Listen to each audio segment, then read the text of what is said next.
We've all heard of the F-150 Raptor, Ford's off-road machine out of the box. Well, Hennessey got their hands on one, changed out a couple of parts, and brought us the VelociRaptor 600.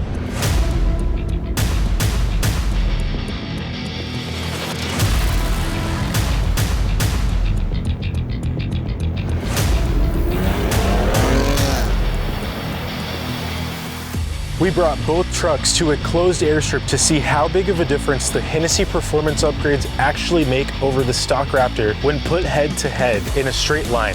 With the VelociRaptor being 150 more horsepower than stock, it's only right for it to take the win, but we were not expecting it to win by this much.